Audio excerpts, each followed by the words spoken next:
தீர்ப்புல ஆதாரங்கள் எல்லாம் கொடுத்திருக்கிறாங்க அப்படின்னு அவங்க சொல்றாங்க. நான் அந்த வழக்குல முழுசா இருந்தேன்.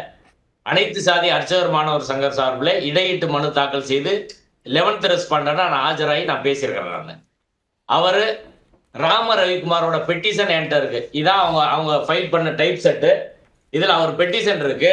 அவர் பெட்டிஷன்ல எந்த இடத்துலயும் தர்கா பக்கத்துல இருக்க தீபத்தூண்ல ஏத்தணும் அப்படின்னு அவர் எங்கேயுமே சொல்லல. என்ன சொல்றாருன்னா, based on the direction contained in the said order and in accordance with the established custom of the temple, I request you to kindly grant permission for lighting the Kartigai Deepam.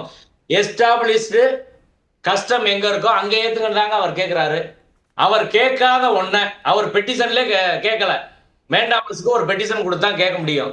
கேட்காத ஒண்ண நீதிபதி கொடுக்குறாரு. ஒண்ணு. ரெண்டாவது விஷயம், ஆதாரம் ஒரு வழக்கை தொடுத்தவர் யாரோ அவர் தான் நீதிமன்றத்தில் நிரூபிக்கணும். பழைய எவிடன்ஸ் ஆக்ட் செக்ஷன் 101, புது எவிடன்ஸ் ஆக்ட் செக்ஷன் 104.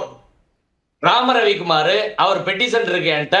ஒரு இடத்துல கூட இந்த கார்த்திகை தீபம் 6ஆம் நூற்றாண்டுல ஏற்றப்பட்டது, வெள்ளையர் காலத்துக்கு முன்னாடி ஏற்றப்பட்டது, இவ்வளவு காலம் இருந்துச்சு, இந்த தீபத்தூண் இது, இதற்கான ஆதாரம் இருக்கு, இதுக்கு கல்வெட்டு இருக்கு, இல்ல புத்தகம் இருக்கு, ஆய்வறிக்கை இருக்கு, தல வரலாறு இருக்கு, ஒண்ணுமே கொடுக்கலங்க.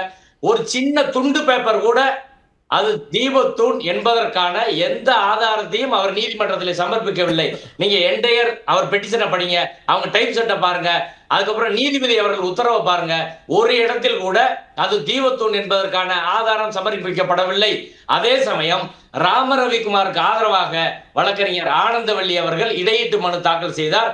அவங்க எல்லா டைப் செட்டும் போட்டாங்க. அதுல ஒரு பேப்பர் போட்டிருக்கிறாங்க, ஒரு புக்கு 1981ல தொல்லியல் துறையோட புக்கு. அதுல என்ன சொல்லி இருக்கிறாங்கன்னா, தீபத்தூண் என்பது உச்சி பிள்ளையார் கோயில் பக்கத்துல இருக்கிறதா, அதுக்கு நாயக்கர் காலத்து கல்வெட்டுல இருக்கு.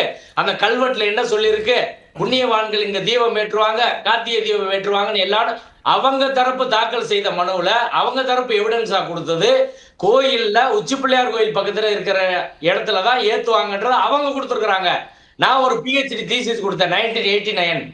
அப்ப அவங்க இதுவரை எந்த ஆதாரத்தையும் அது தீபத்தூண் என்பதற்காக கொடுக்கல. அது முழுக்க முழுக்க சர்வே கல்லு, அதற்கான போட்டோ வீடியோ எல்லா ஆதாரமும் என்கிட்ட இருக்குது. இதை நீதிபதி அவர்கள் இது டிஸ்பியூட்டட் கொஸ்டின் ஆஃப் ஃபேக்ட்ங்க. நான் சொல்றேன் டிஸ்பியூட்டட். அது வக்ஃபோட வழக்கறிஞர் சொன்னாரு, முதல்ல அது தீபத்தூணா இல்லையான்னு முடிவு பண்ணணும்னு. டிஸ்பியூட்டட் கொஸ்டின் ஆஃப் ஃபேக்ட ரிட் பெட்டிஷன்ல முடிவு பண்ண முடியுமா சொல்லுங்க? அந்த இடத்தையே இன்னும் அளந்து யாருக்கு சொந்தமானது முடிவு பண்ணல. இதை நான் சொல்லல, உயர் நீதிமன்ற நீதிபதி திரு இளங்கோவன் அவர்கள்